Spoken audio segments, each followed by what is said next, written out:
जय माता दी दोस्तों, स्वागत करती हूँ आप सभी का अपने प्यारे से वीडियो में।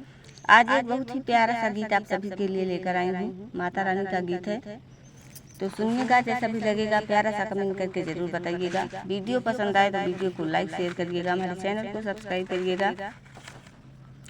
आइए सुनाते हैं प्यारा सा गीत।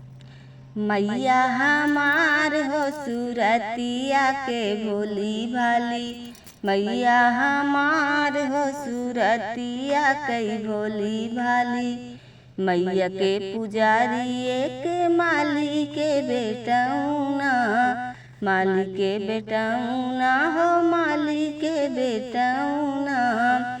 गजरा पहिरावे मैया, गजरा पहिरावे मैया, होत भिनुसार हो सूरतिया कई भोली भाली।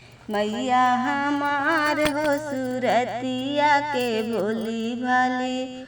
मैया के पुजारी एक महारा बेटौना, महारा बेटौना हो महारा बेटौना। हो जलवा भरावे मैया, जलवा चढ़ावे मैया, उठी भिनुसार हो सूरतिया कई भोली भाली। मैया हमार हो सूरतिया कई भोली भाली।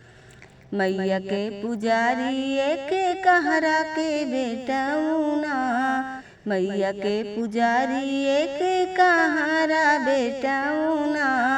कलसा भरावे मैया, कलसा गढ़ावे मैया, होत भिनुसार हो सूरतिया के भोली भाली। मैया हमार सूरतिया के भोली भाली। मैया के पुजारी एक पंडित बेटौना, पंडित बेटौना हो पंडित के बेटौना।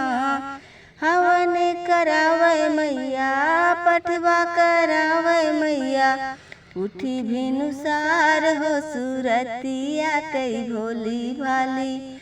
मैया हमार हो सूरतिया के भोली भाली। दोस्तों, मेरे मुख में छाला पड़ गया है, इसलिए गा नहीं पा रही हूँ अच्छे से, तो माफ़ करिएगा और सुनिएगा जरूर एक बार।